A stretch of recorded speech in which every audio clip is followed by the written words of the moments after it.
Pre school communication ஸ்கில்லை improve பண்ணுமா குழந்தைங்களுக்கு? Definitely yes ma'am. சில குழந்தைங்க பார்த்தீங்கன்னா ரொம்ப அழுதுட்டு ஒரு வீக்ஸ் ஆனால் கூட அவங்க செட்டில் ஆகிறதுக்கு டைம் எடுக்குது. அதுக்கு என்ன ரீசனாக இருக்கும் மேம்? ஆக்சுவலி குழந்தைங்க ஏன் ரொம்ப முக்கியமான கொஷின் மேம் இது. அது மெயினாக ஒர்க்கிங் போகிற பேரண்ட்ஸ்க்காக கேட்குற ஒரு கொஷின்.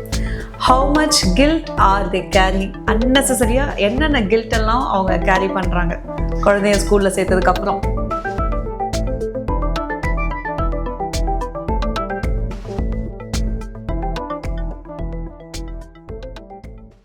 ப்ரீ ஸ்கூல் கம்யூனிகேஷன் ஸ்கில்லை இம்ப்ரூவ் பண்ணுமா குழந்தைங்களுக்கு? Definitely yes ma'am. பேரண்ட்ஸ்க்கு ஈஸியாக புரியணும்னா எப்படி சொல்லலாம்னா, வீட்டில் பார்த்தீங்கன்னா குழந்தைங்கள பேரண்ட்ஸை, அதாவது எஸ்பெஷலி மாம் மைண்ட் ரீட் பண்ணிவிடுவாங்க மேம்.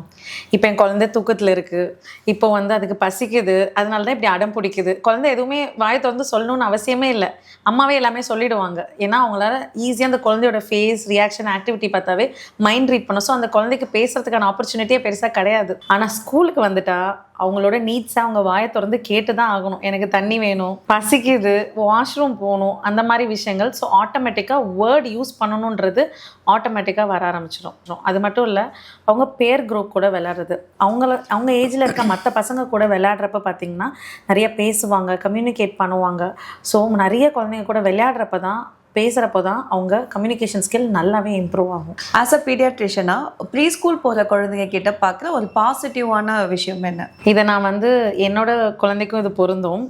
Independence ma'am. நான் பர்சனலாக அப்சர்வ் பண்ணேன். அண்ட் நிறைய குழந்தைங்க நிறைய பேரண்ட்ஸ் கிட்ட ஃபீட்பேக் வாங்கினது, ரொம்ப குழந்தை இண்டிபெண்ட்டாக இருப்பாங்க. ஏன்னா வீட்டில் நம்ம எல்லாமே செஞ்சு கொடுத்துருவோம், ஸ்பூன் ஃபீடிங் தான், என்ன வேணுமோ உடனே பண்ணிடுவோம். ஆனால் அவங்களுக்கு தண்ணி தவிச்சா அவங்க வாட்டர் பாட்டில் ஓப்பன் பண்ணி தானாக குடிப்பாங்க, அவங்க சாப்பாடு அவங்க எடுத்து சாப்பிடுவாங்க, அவங்க பேக்கை திரும்ப பேக் பண்ணுறதா இருக்கட்டும், அதை கேரி பண்ணி கரெக்டாக வெளியில் வரதா இருக்கட்டும். அந்த இண்டிபெண்டன்ஸ் எந்த வீட்லையுமே எந்த பேரண்ட்ஸ் கொடுக்குறதே கிடையாது. ஃபஸ்ட்டு போய் பேரண்ட்ஸே ஜம்ப் பண்ணி எல்லா வேலையும் அவங்களே செஞ்சு முடிச்சிருவாங்க. ஆனால் அந்த ஸ்கூலில் தான் அந்த இண்டிபெண்டன்ஸ் அவங்க கற்றுக்குறாங்க மேம். அது ரொம்ப நல்ல விஷயம் அண்ட் ரொம்ப முக்கியமான விஷயம் கூட. Thank you ma'am. அதுக்காக நாங்கள் நிறைய ஒர்க் பண்ணுறோம். டெஃபினெட்லி. ஆமாம் மேம், கரெக்ட். அடுத்து முக்கியமான இன்னொரு விஷயம் ma'am, before LKG which is very very important, reading, writing, confidence. Definitely confidence ma'am. So ஒரு குழந்தை எவ்வளோ அந்த அளவுக்கு கான்ஃபிடென்ட்டாக இருக்குன்னு தான் முக்கியம். ஏபிசிடி, ரைட்டிங், லேர்னிங்லாம் நெக்ஸ்ட்டு தான். கான்ஃபிடென்ஸ் இருந்தால் தான் நாளைக்கு ஒரு குழந்தை ஒரு தப்பு பண்ணால் கூட அதை பயப்படாமல் அது என்ன தப்புன்றதை லேர்ன் பண்ணிப்பாங்க. புதுசாக ஒரு விஷயம் லேர்ன் பண்ணணுன்னா பயம் இருக்கக்கூடாது. கான்ஃபிடென்ஸ் இருந்தால் அந்த குழந்தை எப்போவுமே ப்ராக்ரஸ் ஆகிட்டே இருக்குமா. அது அவங்க ஸ்கூலில் தான் கற்றுக்குறாங்க. ஆமாம்.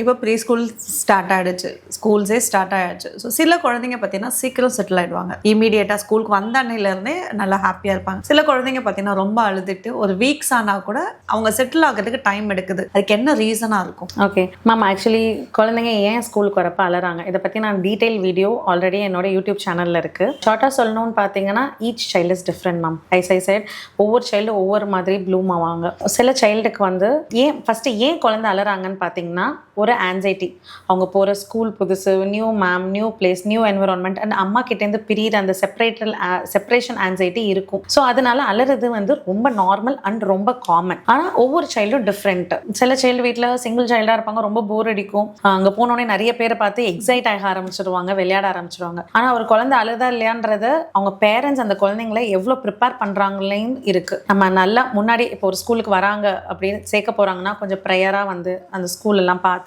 கொஞ்சம் அந்த என்விரான்மெண்ட்டை ஃபெமிலியரைஸ் பண்ணணும். டீச்சர்ஸை பார்க்குறது, ஒரு 2-3 டைம் வந்துட்டு போனாங்கன்னா அந்த குழந்தைங்களுக்கு அது பெருசாக புதுசாக தெரியாது. சடனாக திடீர்னு ஒரு நாள் ஒரு இடத்துல விட்டுட்டு டோரை க்ளோஸ் பண்ணால் அவங்களுக்கு கண்டிப்பாக எமோஷ்னலி அந்த நேரம் கண்டிப்பாக இருக்கும். பட் ஈஸியாக அடாப்ட் பண்ணிடுவாங்க மேம். நீங்கள் இன்னைக்கு அலற குழந்தை நாளைக்கு ஸ்கூல் முடிஞ்சு அழுவாங்க, நான் ஸ்கூல் விட்டு போக மாட்டேன், நான் ஸ்கூலில் தான் இருப்பேன். என்னோட சண்டே ப்ரீ ஸ்கூலில் ஜாயின் பண்ணியிருந்தப்போ மேம், சண்டே ஸ்கூல் லீவ் விட்டப்போ கேட்டால் எதுக்கு சண்டே ஸ்கூல் லீவ் போடுறாங்க, நீ மகா மேம் கால் பண்ணு, ஏன் சண்டே ஸ்கூல் ஓப்பன் பண்ண சொல்லுன்னு என்னோட சண்டே என்னை கேட்டாங்க. எனக்கு ஆச்சரியமாக இருந்துச்சு. அந்த மாதிரி ஒவ்வொரு டைம் அவங்க அதை என்ஜாய் பண்ண ஆரம்பிச்சிருவாங்க. பேரண்ட்ஸ் ஒர்க் போகிறதால குழந்தையோட இமோஷனல் டெவலப்மெண்ட் எஃபெக்ட் ஆகுதா மேம்? Definitely no. ஏன்னா குழந்தைக்கு தேவை ஃபிசிக்கலாக மதர் 10 மணி நேரம் 24 மணி நேரம் குழந்தை கூட இருக்கணும்னு கண்டிப்பாக கிடையாது. நீங்கள் ஒரு 30 மினிட்ஸ் அந்த குழந்தையோட டைம் ஸ்பெண்ட் பண்ணால் போதும். ஆனால் 100% அந்த குழந்தை குழந்தைக்கான டைமாக கொடுங்க. அது பேர் தான் வந்து எமோஷ்னலி அவைலபிள் பேரண்ட்ஸ்ன்னு சொல்லுவாங்க. நீங்கள் ஃபிசிக்கலாக இருக்கிறது எத்தனை மணி நேரம் இருக்கீங்கன்னு முக்கியம் இல்லை, எமோஷ்னலாக உங்கள் 100% நீங்கள் எவ்வளோ கொடுக்குறீங்க, அது ஒரு நாளைக்கு 30 நிமிஷம் நீங்கள் ஸ்பெண்ட் பண்ணால் கூட போதும். அதனால் ஒர்க்கிங் பேரண்ட்ஸ் எந்த ஒரு கில்ட்டும் எடுத்துக்காம நிம்மதியாக ஒர்க் போங்க, ஸ்கூலில் பசங்களை விட்டுட்டு போகலாம். ரொம்ப முக்கியமான கொஷின் மேம் இது, அதுவும் மெயினாக ஒர்க்கிங் போகிற பேரண்ட்ஸ்க்காக கேட்குற ஒரு question. How much guilt are they carrying? அன்னெசரியாக என்னென்ன கில்ட் எல்லாம் அவங்க கேரி பண்ணுறாங்க குழந்தைய ஸ்கூலில் சேர்த்ததுக்கப்புறம்? மேம் இதை பற்றி சொன்னால் பிக் லிஸ்ட் சொல்லிகிட்டே போகலாம். ஒரு சூட்கேஸ் கொடுத்தாலும் பத்தாது அவங்களோட கில்ட் எந்த அளவுக்கு கேரி பண்ணுறாங்கன்னு. Working guilt, school guilt, screen guilt, food guilt, அந்த மாதிரி பெரிய லிஸ்ட்டு போதும். பேரண்ட்ஸ்க்கு எல்லாருக்குமே கில்ட். என்னன்னு பார்த்தீங்கன்னா, நான் பார்த்த வரைக்கும் சொல்கிறேன், நிறைய பேரண்ட்ஸ் நிறைய சோஷியல் மீடியா பார்க்குறாங்க, நிறைய பேரோட அவங்களே கம்பேர் பண்ணிக்கிறாங்க.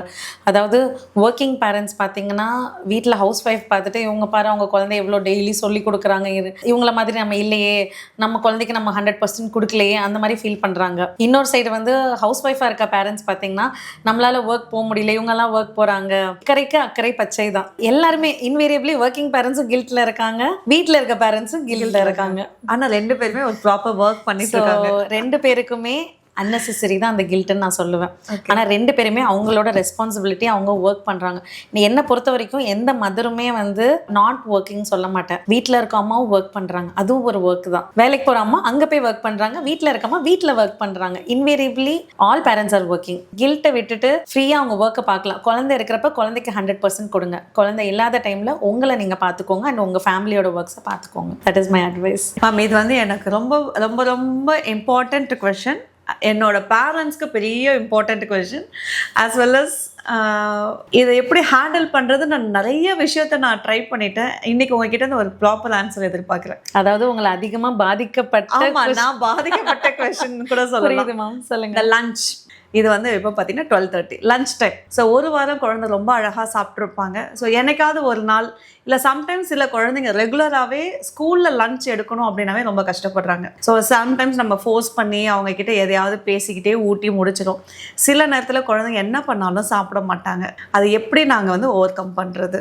அது வந்து பேரண்ட்ஸ் கிட்டேருந்து எங்கள் கொஷின் கேட்கும்போது இன்றைக்கி சாப்பிட்டாங்களான்னு கேட்குறத விட நீங்கள் இன்றைக்கி ஏன் அவங்க சாப்பாடு நீங்கள் ஊட்டி விடலையா அப்படின்ற மாதிரி கேட்பாங்க. We tried in all the way. ஆனாலும் அது அன்றைக்கி எங்களுக்கு ஃபெயிலியராக போகும்போது அதை நாங்கள் எப்படி அதை அட்ரஸ் பண்ணுறது? ஓகே மேம், ஃபஸ்ட்டு நான் பேரண்ட்ஸ் பாயிண்ட் ஆஃப் வியூலேருந்து பேசுகிறேன். பேரண்ட்ஸ்க்கு வந்து என்ன தோணுன்னா, நம்ம குழந்தைக்கு நிறைய பேரண்ட்ஸ் பார்த்தீங்கன்னா படிப்பெல்லாம் செகண்டில் வச்சுருவாங்க. முதல்ல குழந்தை சாப்பிட்றணும். அந்த குழந்தை சாப்பிட்லன்னா அது உங்களுக்கு ஒரு பெரிய விஷயமா இருக்கும். ஓகே எனக்கு புரியுது, அம்மா அப்செட் ஆவாங்க. எந்த அம்மாவாக இருந்தாலும் குழந்தை சாப்பிட்லன்னா அப்செட் ஆவாங்க. இப்போ நான் சைல்டு வெர்ஷனை சொல்கிறேன். இப்போ என்னோட பாடி, இன்னைக்கு என்னோட பாடி எவ்ரிடே இட்ஸ் டிஃப்ரெண்ட். நான் தூங்குற டைம் என்ன, நான் ஏந்திரிக்கிற டைம் என்ன, காலை சாப்பாடு நான் சாப்பிட்டேன்னா இல்லையா, இன்னைக்கு வாஷ்ரூம் அதாவது பவல் எம்டி பண்ணியிருக்காங்களா, அதாவது பூப்பு பாஸ் பண்ணியிருக்காங்களா, இத்தனை விஷயங்கள் இருக்கு. அண்ட் ஆன் டாப் குழந்தை ஹெல்த்தியா இருக்காங்களா. ஒரு குழந்தைக்கு பசி எடுக்கிறது எவ்ரிடே இது மாறும். இன்னைக்கு லேட்டா படுத்த, ஃபார் எக்ஸாம்பிளுக்கு சொல்றேன், ஒரு எக்ஸாம்பிள் சொல்றேன்.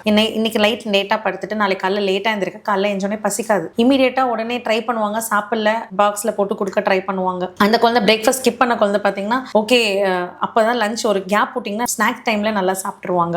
இல்ல காலையில நீங்க ஹெவி பிரேக்ஃபாஸ்ட், இன்னைக்கு வந்து டெய்லி ஒரு இட்லி கொடுக்குறீங்க, 2 இட்லி தான் சாப்பிட்டு வந்துச்சு, அன்னைக்கு ஃபுட்டு ஃபினிஷ் பண்ணிருப்பாங்க. மார்னிங் நல்ல பொங்கல் சாம்பார் சாப்பிட்டு வராங்கன்னா அவங்க அப்படைட் கம்மியா இருக்கும். இல்லாட்டி ஒரு ஹெவி ஸ்நாக்ஸ் கொடுத்துருக்கோம் அப்படின்னா அன்னைக்கு லஞ்ச் வந்து கண்டிப்பா டிஃபர் ஆகும். ஏன்னா நம்ம கேப் பாத்தீங்கன்னா ஒரு 2 to 3 hours கேப்ல நெக்ஸ்ட் மீல் போக ஆரம்பிச்சிடறாங்க பசங்க. ஸோ இமீடியட்டா அவங்க அப்படைட் எல்லா நாளும் சேமா இருக்காது. அண்ட் ஃபோர்ஸ் பண்ணி கொடுக்கறது அதை விட பெரிய தப்பு. சரிங்களா? பேரண்ட்ஸ் சொல்லிட்டாங்க, நம்மளால ஃபோர்ஸ் பண்ணியும் கொடுக்க கூடாது. அந்த பாடி என்ன சொல்லுது, அந்த குழந்தையோட பாடி என்ன சொல்லுது, எனக்கு இப்போ ஃபுட்டு வேணும், இப்போ எனக்கு வேண்டாம். அந்த வேணான்னு சொல்றப்ப நம்ம அதுக்கான ரெஸ்ட் கொடுத்துடணும். 2 hours அவங்க வீட்டுக்கு வர போறாங்க, 3 hours வீட்டுக்கு வர போறாங்கன்னா அப்ப நல்ல அப்படைட்டோட வருவாங்க. அப்ப சாப்பிடாத விஷயத்த நீங்க வீட்டுல வந்து மேட்ச் பண்ணிக்கோங்க. ஏன்னா எல்லா பேரண்ட்ஸ்க்கும் சொல்றது இதுதான். ஸ்கூல்லே அவங்க எல்லாமே பாக்ஸை ஃபினிஷ் பண்ணிட்டு வரணும்னா நீங்க எவ்வளோக்கு எவ்வளோ ப்ரெஷர் போடுறீங்களோ, அட்லீஸ்ட் அண்டர்ஸ்டாண்டிங் டீச்சர்ஸா இருந்தா ஓகே. எனக்கு தெரிஞ்ச லிட்டில் கிட்ஸ்ல எந்த குழந்தையுமே ஃபோர்ஸ் ஃபீட் பண்ண மாட்டாங்க. அது வந்து எனக்கு ரொம்ப பிடிச்ச ஒரு விஷயம். மற்ற ஸ்கூல்ல இருக்கிற பேரண்ட்ஸ் வந்து உங்கள் குழந்தைக்கு என் குழந்தை இன்னைக்கு லஞ்ச் ஃபினிஷ் பண்ணலன்னு நீங்கள் போய் சண்டை போட்டிங்கன்னா அடுத்த டைம் அந்த குழந்தைக்கு ஃபோர்ஸ் ஃபீட் பண்ண ஆரம்பிச்சிருவாங்க. அது குழந்தைக்கு என்றைக்குமே நல்லதில்லை. நீங்கள் உங்கள் குழந்தைக்கு தேவையான ஃபுட் கொடுங்க. அவங்க எடுத்துக்கிட்டாங்கன்னா ஓகே, சப்போஸ் எடுத்துக்கலைன்னா வீட்டுக்கு வந்ததுக்கப்புறம் அவங்களுக்கு என்ன தேவையோ அதை நீங்கள் பேலன்ஸ் பண்ணிக்கோங்க. ரொம்ப தேங்க்ஸ் மேம். ஏன்னா நீங்கள் சொன்ன மாதிரி அந்த குழந்தையோட டிலே ஸ்லீப், நைட் லேட்டாக தூங்குவாங்க, காலையில் சீக்கிரம் எழுந்துக்கணும், சாப்பிட்ற விஷயம், இவ்வளோ விஷயம் இருக்குன்றதே வந்து எங்களுக்கு தெரிஞ்சிருந்தாலும் அதை ஒரு பீடியாட்ரிஷியன் இருந்து கேட்கும் போது எங்களுக்கான ஆன்சர் எனக்கு ரொம்ப கிளியராக கிடைச்சது. மேம் நம்ம பேசிட்டு இருக்கும் போது இந்த பவுல் மூமெண்ட்டை பற்றி பேசிட்டு இருந்தோம். இது வந்து குழந்தைங்களோட இன்டேக்கை எந்த அளவுக்கு அஃபெக்ட் பண்ணும்? மேம் இது ஒரு ரொம்ப இம்பார்ட்டண்டான கொஸ்டின். நிறைய பேர் அதை இக்னோர் பண்ணிடுறாங்க. டாய்லெட் ட்ரைனிங்ல 2 விஷயம் இருக்கு மேம். டாய்லெட் ட்ரைனிங் ஒன்று இருக்கு, டாய்லெட் கான்ஃபிடென்ஸ்னு ஒன்று இருக்கு. டாய்லெட் ட்ரைனிங்னா காலையிலே அந்த குழந்தை ஏஞ்சோடனே வீட்டிலே வாஷ்ரூம் யூஸ் பண்ணுறது, அதாவது ஸ்டூல்ஸ் பூப் பாஸ் பண்ணிட்டு வந்திருக்கணும். அப்படின்னா தான் அன்னைக்கு அந்த டேல அந்த குழந்தைக்கு நார்மலான இன்டேக் இருக்கும். சப்போஸ் ஒரு நாள் அந்த குழந்தை ஸ்டூல்ஸ் பாஸ் பண்ணலைன்னா கூட அவங்களுக்கு அந்த பசி எடுக்காது. ஸோ அந்த டேல பார்த்தீங்கன்னா அவங்க சாப்பிட்ற அளவு ரொம்பவே கம்மியாக இருக்கும். இது அதிகமாக எதனாலன்னு பார்த்தீங்கன்னா நிறைய ஜங்க் கொடுக்கறது, ஃபுட்டில் நிறைய சரியான ஃபைபர் எடுத்துக்கிறதுல, ஃப்ரூட்ஸ் அண்ட் பனானா நிறைய பசங்க சாப்பிட்றதே இல்லை. ஸோ டெய்லி பேசிஸில் ஃப்ரூட்ஸ் அண்ட் வெஜிடபிள் பேலன்ஸ்டாக கொடுத்தா அந்த குழந்தை ஆட்டோமேட்டிக்காக காலைல ஏஞ்ச உடனே பூப் பாஸ் பண்ணுவாங்க, இல்லை 2 times a day கூட பாஸ் பண்ணுவாங்க. இது டாய்லெட் ட்ரைனிங். இந்த மாதிரி டாய்லெட் ட்ரைனிங் ரெகுலராக பண்ணிட்டு வீட்டிலேயே அவங்க பூப் பாஸ் பண்ணிட்டு வந்தாங்கன்னா குழந்தையோட அப்படைட் நல்லா இருக்கும். சப்போஸ் சில பேரண்ட்ஸ் இதுக்கும் உங்கள்கிட்ட ஒரு கொஸ்டின் கேட்பாங்க மேம், என் குழந்தை காலைல ஸ்டூல் பாஸ் பண்ணுச்சு ஆனாலும் இன்னைக்கு சாப்பிடல, ஏன்னா கம்ப்ளீட்டாக பாஸ் பண்ணியிருக்க மாட்டாங்க. சில டைம் இன்கம்ப்ளீட்டாக பாஸ் பண்ணியிருப்பாங்க, நார்மலாக இருக்காது. இது ஒன்று. இன்னொரு விஷயம் பேரண்ட்ஸ் எல்லாருமே நான் கண்டிப்பாக தெரிஞ்சுக்க வேண்டிய விஷயம் டாய்லெட் கான்ஃபிடென்ஸ். அதாவது அவங்க நியூ ஸ்கூல் வராங்க, நியூ என்விரான்மெண்ட், அங்கே டாய்லெட் யூஸ் பண்ண குழந்தைங்க ஹெசிடேட் பண்ணுவாங்க. எப்படி டோர்ஸ், எப்படி அந்த வாஷ்ரூம் யூஸ் பண்ணுறது, எப்படி ஃப்ளஷ் பண்ணுறது, எப்படி ஹேண்ட் வாஷ். ஸோ அதெல்லாம் வீட்டிலே பேரண்ட்ஸ் ட்ரெயின் பண்ணணும். இது மாதிரி வாஷ்ரூம் யூஸ் பண்ணணும், இப்படி தான் ஃப்ளஷ் பண்ணணும், இப்படி தான் ஹேண்ட் வாஷ் பண்ணணும்னு சொல்லி கொடுத்தா அவங்க எந்த ஹெசிடேஷன் இல்லாமல் ஸ்கூல்லேயும் வாஷ்ரூம் யூஸ் பண்ணுவாங்க. ஸோ இந்த 2 விஷயம் எல்லா பேரண்ட்ஸும் கண்டிப்பாக பண்ணணும். ஐயோ நிறைய மூலமா, அதாவது உங்களை அதிகமா பாதிக்கப்பட்ட நான் பாதிக்கப்பட்ட கொஸ்டின் கூட சொல்லலாம். உண்மையிலே இது தனியாவே நான் போட்டுக்கிறேன், எனக்கும் கொடுங்க.